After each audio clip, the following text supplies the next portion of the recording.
अस्सलाम वालेकुम, welcome to cover drive conversation. उम्मीद करता हूँ हम सब ठीक ठाक होंगे। टेस्ट मैच तो हम हार गए और एज एक्सपेक्टेड भी था कि हम हार जाएंगे, लेकिन इतनी बुरी तरह हारेंगे ये भी उम्मीद नहीं थी। तो आज की वीडियो में हम बात करेंगे पाकिस्तान वर्सेस ऑस्ट्रेलिया का जो फर्स्ट टेस्ट था, उसको हम पर डे के हिसाब से रिव्यू करेंगे कि फर्स्ट डे पे क्या हुआ, सेकंड डे पे क्या हुआ। तो चले शुरू करते हैं फिर।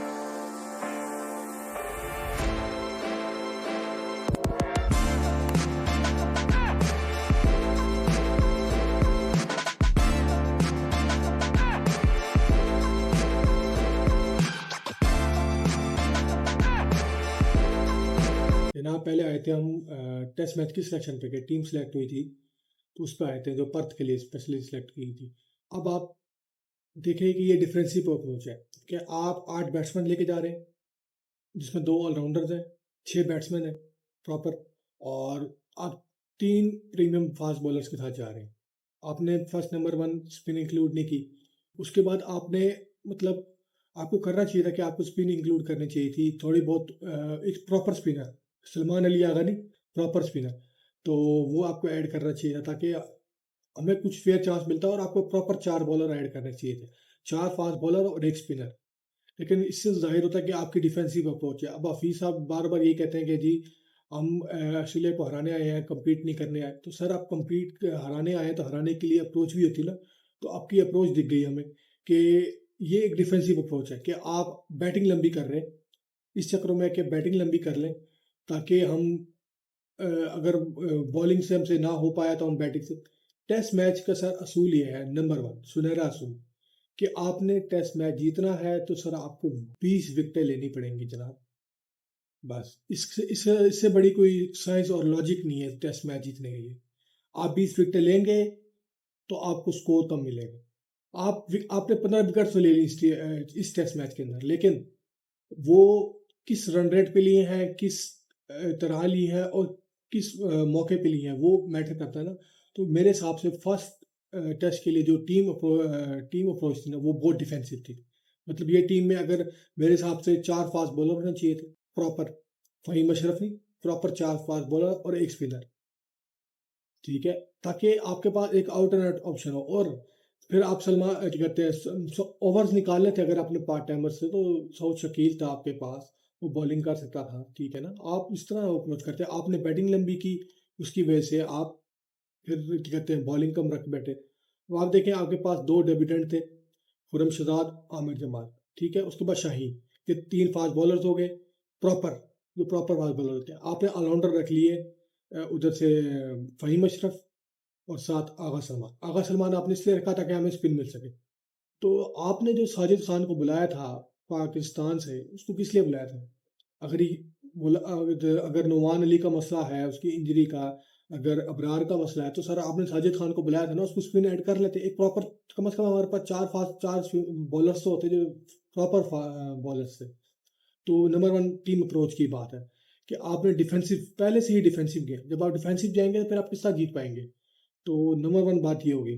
तो सेकंड उस पर बात आते हैं सर, एक लफ्ज होता है कारमा। अब आपने कारमा हमारे साथ किस तरह हुआ, हम इंडिया का मजाक उड़ाया करते थे कुछ अर्सा पहले ही, 2-3 महीने पहले, कि इंडिया के जो फास्ट बॉलर्स हैं वो भागते हुए स्पिनर्स हैं, उनसे स्पीड नहीं निकलती, ठीक है। वो मतलब 130, मिड 30 या मिड 135 इस तरह बॉलिंग करते हैं, तो उनसे 140 प्लस बॉलिंग नहीं होती। अब उनसे होती है, हमसे नहीं होती।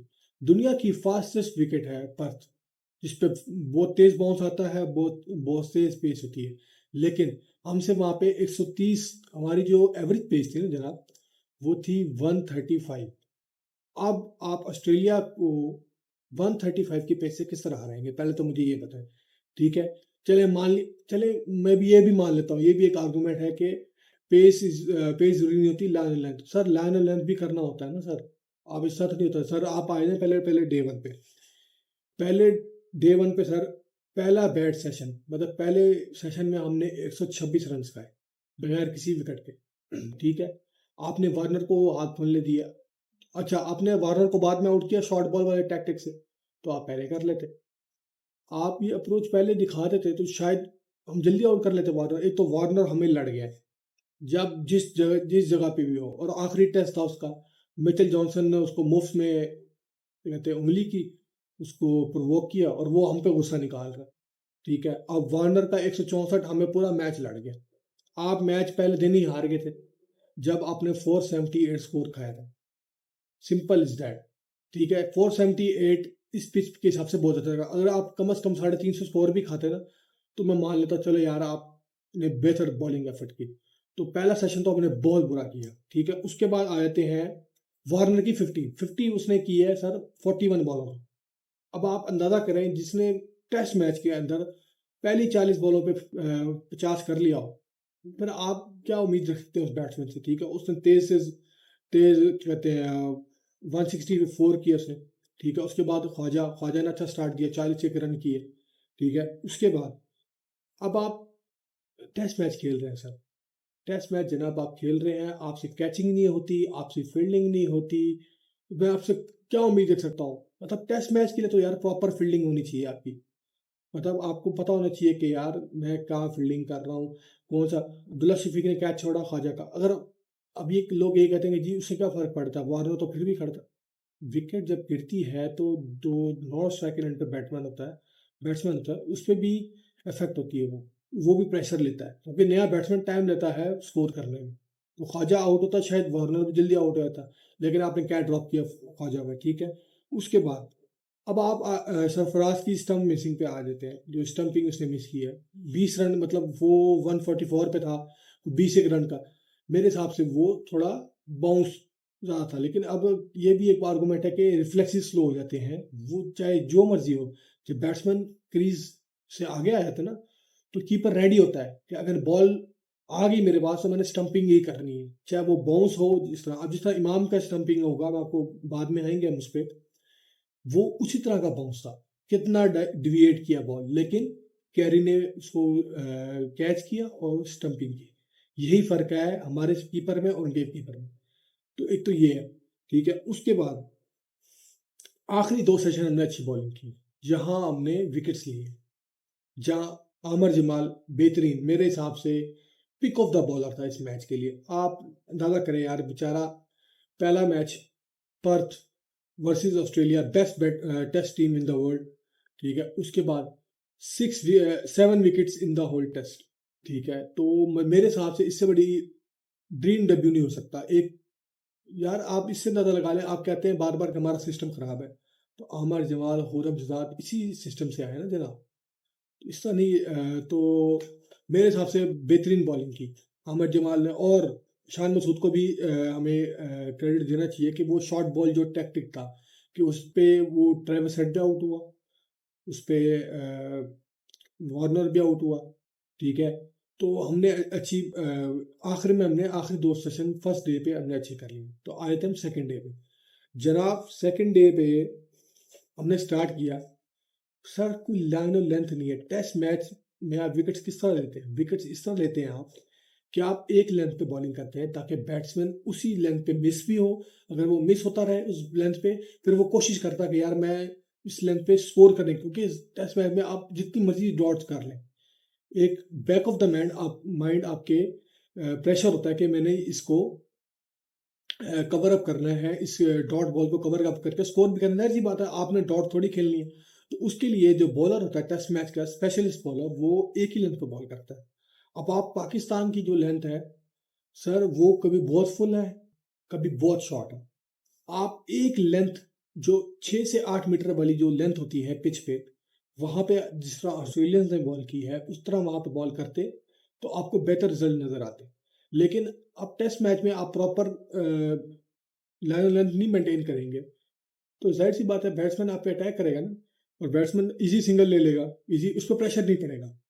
तो फर्स्ट सेशन में हमने इतनी इनकन्सिस्टेंट बॉलिंग की है कि मतलब एक बॉल आगे आ रही है तो दूसरी पीछे आ रही है। आप कम से कम अगर आपने चले आगे भी करनी है तो कम से कम 6 की 6 बॉलें आगे तो रखें।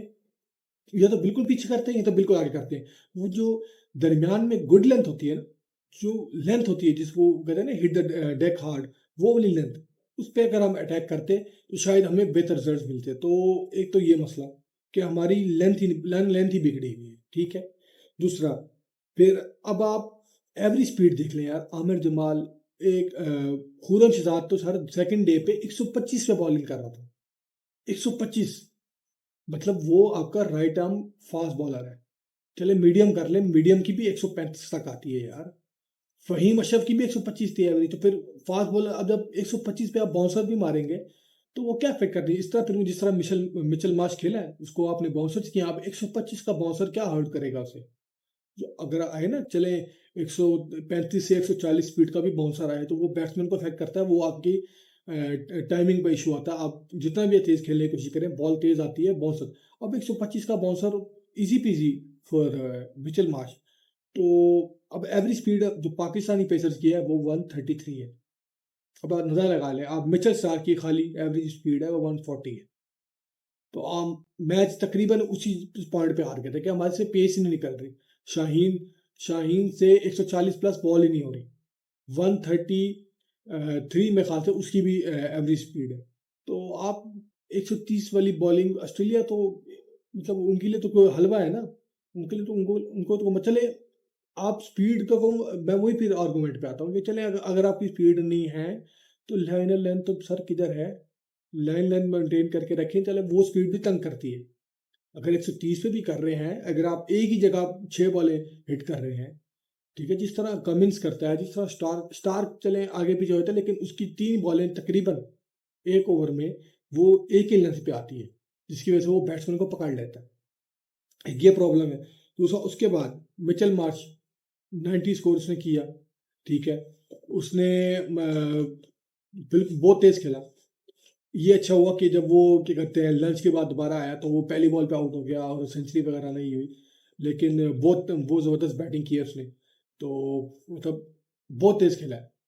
तो मिचेल मार्श के 90 भी हमें बहुत इफेक्ट किया। 478 रन पाकिस्तान ने खाए हैं, ठीक है। तो उसके बाद फिर जो पिक ऑफ द बॉलर मैंने आपको पहले बताया था, आमर जमाल, 6 विकेट्स लिए हैं डेब्यू पे, पहले इनिंग्स में।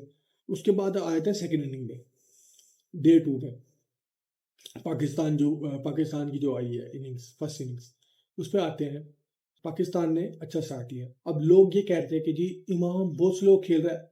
सर आपको नहीं पता, जो टेस्ट मैच है ना, आपको पहली जो न्यू बॉल होती है उसको पुरानी करनी होती है, उसको आपने ऑब्जॉर्व करना होगा कि वो न्यू बॉल की मूवमेंट बहुत होती है।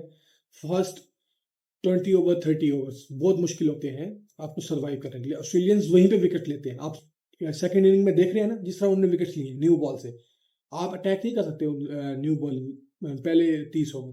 तो आपको डिफेंसिव अप्रोच की जाना था। मेरे हिसाब से इमाम ने बेहतरीन खेला, प्रेशर ऑब्जॉर्व किया, उसके बाद शायद रन भी करते रहे। और अच्छी बात ये थी कि 50 रन की पार्टनरशिप हमें अच्छा दिख रहा था, पॉजिटिव स्टार्ट था। सब ये तारीफ कर रहे थे कि यार हमें उम्मीद नहीं थी कि पाकिस्तान इस तरह स्टार्ट करेगा। लेकिन लोग, अब एक मसला ये ना, आप टेस्ट मैच देखते कितनी है, लोग टेस्ट मैच देखते कितने हैं, ठीक है। T20 वाली मेंटालिटी है कि आए, दो छक्के मारे, 50 60 स्कोर करें और निकले। इस तरह नहीं होता। आप, और जिस तरह वो बॉलिंग कर रहे थे ऑस्ट्रेलियन बॉलर्स, सर वो कंसिस्टेंट लेंथ, एक ही वो 6 से 8 मीटर वाली जो लेंथ है वहीं पे बॉल हिट किए जा रहे थे, वहां पे उनको बाउंस भी मिल रहा था, कैरी भी हो रहा था बॉल, ठीक है। तो बहुत मुश्किल हो रहा था स्कोरिंग करना। तो मेरे हिसाब से बेहतरीन बैटिंग की हमने फर्स्ट इनिंग में।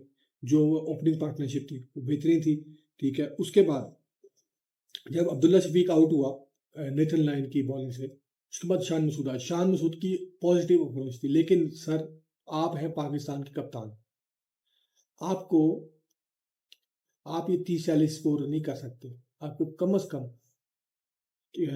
50 को 100 में, 100 को 150 में इस तरह कन्वर्ट करना पड़ेगा, क्योंकि आप पाकिस्तान के कप्तान हैं, ठीक है। तो अच्छी अप्रोच थी कि बॉलर्स को टेक ऑन किया, तेज खेला, लेकिन आपको गलत आउट हुआ। आखिरी जो सेशन था उसमें आउट हुआ। तो अगर वो विकेट्स बचा लेते तो हम नेक्स्ट डे पे शायद अच्छा वो अप्रोच कर सकते उसी टाइम वहाँ से। तो हमने विकेट्स बहुत गंदी ली। आखिरी जो सेशन था डे 2 का, उसमें हमने शान मसूद आउट हो गया, तो उससे बड़ा नुकसान हुआ। फिर खुरम सजाद भेजा, जो मेरा ये मानना है कि यार आप एक नाइट वॉचमैन भेज रहे हैं डेब्यूटेंट को कि जाओ यार स्टार्क को खेलो, कमिंस को खेलो और हेजलवुड को खेलो। यार आप शाहीन को भेज दो, बॉल सिर्फ बेट ही कर रहे हैं ना, उससे समझ ही नहीं आ रही। कि वो कभी बाहर जाती, नाइट वॉचमैन का काम होता है कि भाई बाहर बाहर देने वाली बॉल को छोड़ दे, अंदर आने वाले को डिफेंस करे, ठीक है। तो लेकिन चले बच बचा के उसने बचा लिया सेशन। तो बाकी फिर आते हैं हम हाँ जी। तो बाकी मेरे हिसाब से डिसेंट इनफ डे था ऑस्ट्रेलिया के लिए, पाकिस्तान के लिए, क्योंकि हमने फर्स्ट ऑफ ऑल आते साथ ही विकेट्स ली, जो विकेट्स थी वो हमने ले ली सेकेंड डे पे।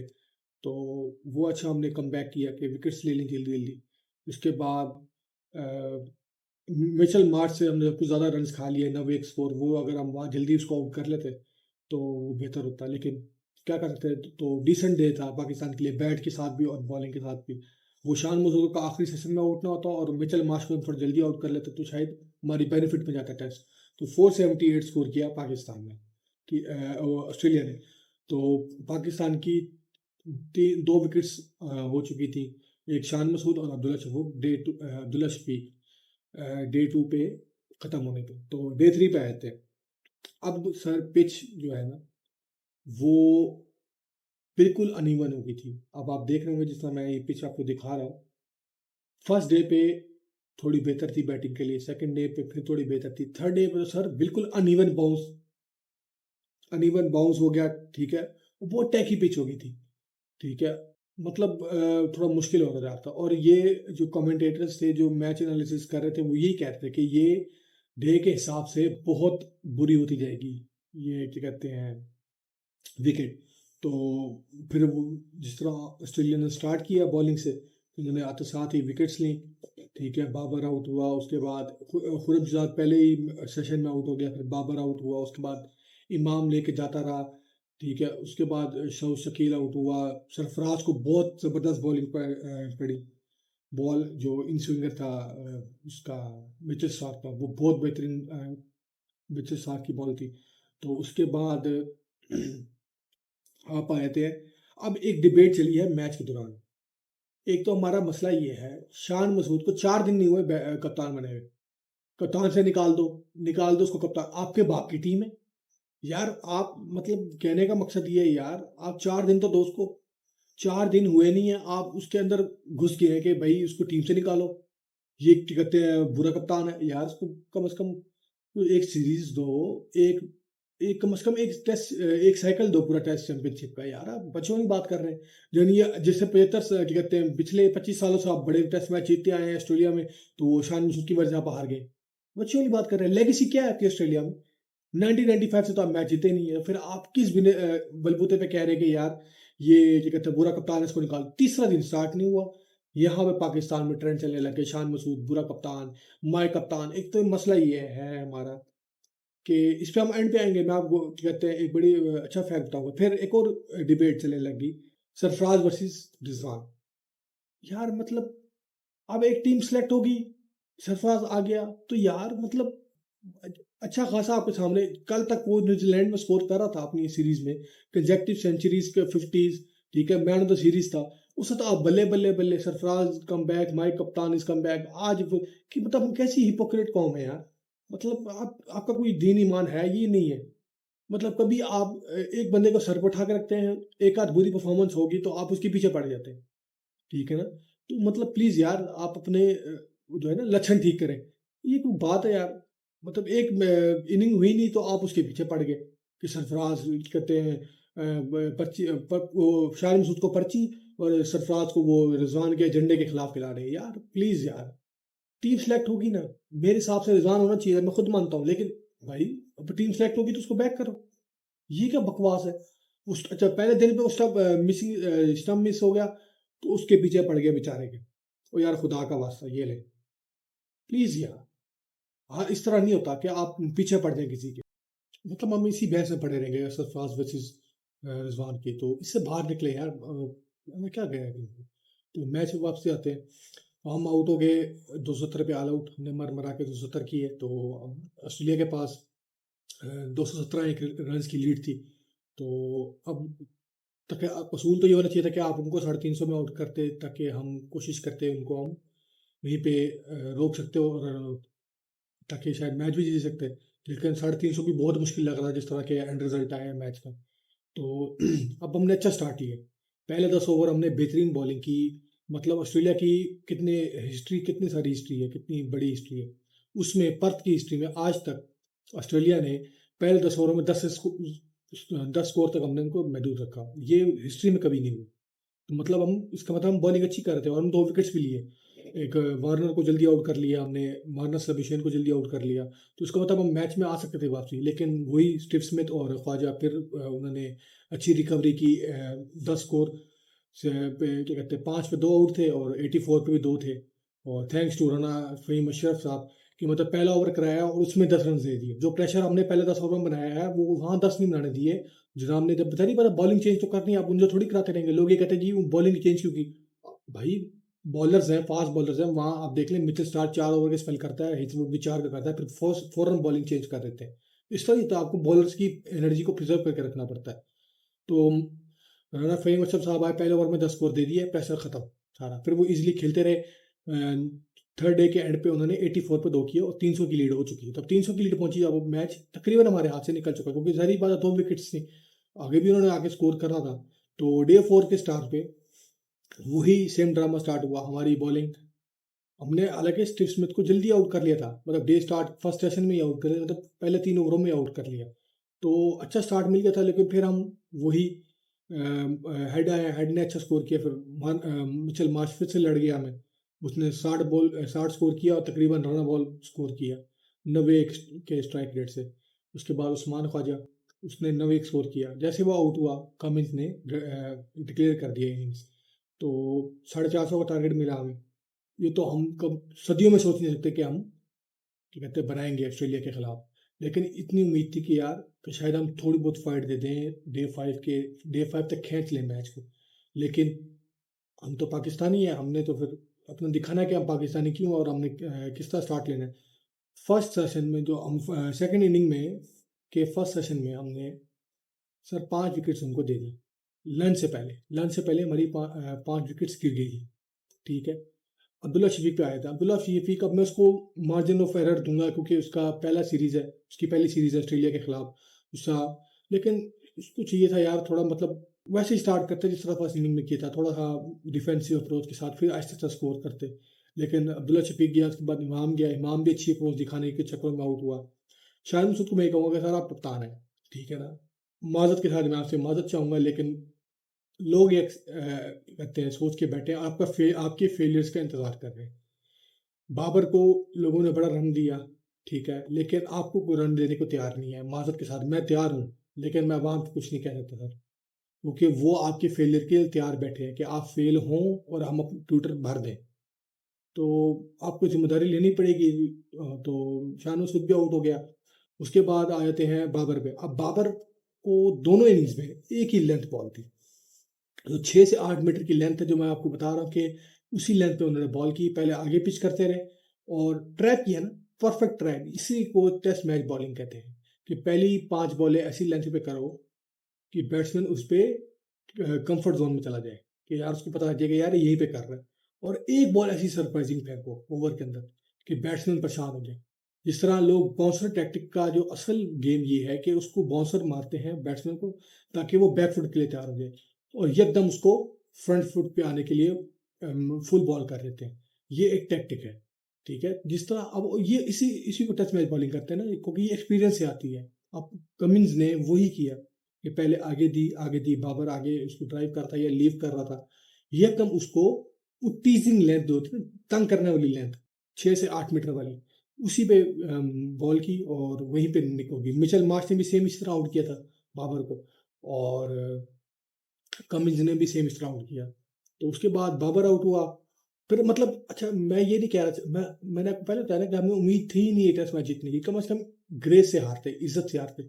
आप 450 चेज करने जा रहे थे, कम से कम 200 रन से हारे थे, ठीक है। 200 तो बहुत बड़ी डिफीट है फिर भी, लेकिन कम से कम आप 5वें दिन तक लेके जाते, आप रेजिस्ट करते, ठीक है। आप यार बैट विकेट पे खड़े होकर खेलना था ना। अब ये तो ना कहना यार, ये कहते हैं पिच मुश्किल थी सर। आप प्रोफेशनल बैट्समैन है, आपका प्रोफेशन ही, आपका काम ही यही है बैटिंग करना। तो आप अगर कम से कम वहां पे टिक के खड़े हुए थे, पिच पे, तो डे 5 तक ले जाता। मैं आगा सलमान की समझ नहीं आई मुझे इस टेस्ट मैच में। आगा सलमान ना उसकी कोई बैटिंग टेक्निक समझ आ रही है फास्ट बॉलर इस स्पेसिफिकली इस टेस्ट के अंदर। मेरे हिसाब से वो श्रीलंकन कंडीशन, बांग्लादेश कंडीशन में बेस्ट सूट है, ये सब कॉन्टिनेंट वाली सिचुएशन। फास्ट विकेट्स पे उसका कोई फ्यूचर नजर नहीं आ रहा फिलहाल, क्योंकि उसे हैंडल ही नहीं हो पा रही। और फिर वो सेकंड इनिंग में एक बेतुका सा रन आउट, टेस्ट में भी कोई रन आउट होता है, तो रन आउट में क्या कहते हैं वो आउट हो गया। उसके बाद सऊ शकील था जो स्टैंड आउट दिखा, और सब बैट्समैन को। जाहिर सी बात है, आपका टोटली 89 स्कोर था, ये लोएस्ट स्कोर है, थर्ड लोएस्ट स्कोर है पर्थ पे। मतलब हमने रिकॉर्ड बनाने हैं तो ये रिकॉर्ड बनाने हैं यार। कम से कम हारना हार जाओ, कोई मसला नहीं है, और रिकॉर्ड तो ना बनवाओ अपने गंदे, ठीक है। मतलब 89 पे ऑल आउट हो गया, 360 रनों से हम हारे हैं। अब 360 रन मैं आपको लिख के देता हूँ, मुझे आप कहीं कागज पेंसिल पे लिख के नोट कर लें। अगर हमें दोबारा बैटिंग भी दी जाती ना, यार चलें यार मैं मजाक में बात कर रहा हूँ कि अगर दोबारा बैटिंग दी जाती है यार, आप आए दोबारा 360 चेंज करें, मैं आपको लिख के देता हूँ दोबारा आउट हुए तो हमसे वो भी चेंज ना होता। 450 तो बहुत दूर की बात है ना, हमसे 360 दोबारा चेंज ना होता, दो बारी में भी 450 चेंज ना होता। तो बहुत मतलब एम्बेरसिंग डिफीट थी। थोड़ा सा आपको रेसिस्ट करना चाहिए था। मैं ये नहीं कह रहा, मैंने आपको पहले बताया विन का चांस था ही नहीं हमारा। जो पहले दिन में पता लग गया था कि हम हारने वाले हैं, 487 जब लगा था बोर्ड पे, तो विन के चांसेस हमारे उस वक्त ही खत्म हो गए थे। लेकिन कम से कम रेजिस्टेंस जो हमने फर्स्ट इनिंग में शो की थी वो हमने सेकंड इनिंग में बिल्कुल नहीं। मतलब थके हुए लग रहे हैं, पता लग ही नहीं रहा कि मतलब टेस्ट मैच खेलने आए हैं। वो फिटनेस लेवल है ना, फिटनेस लेवल ही नहीं है हमारा जो हम compete कर सकें इनसे, ठीक है। तो बाकी डिसअपॉइंटमेंट था, बहुत डिसअपॉइंटमेंट हुई। तो उम्मीद करता हूँ आपको वीडियो अच्छी लगे, और लाइक करें, शेयर करें, सब्सक्राइब करें। फिर मिलेंगे इंशाल्लाह आपसे। अल्लाह हाफिज़।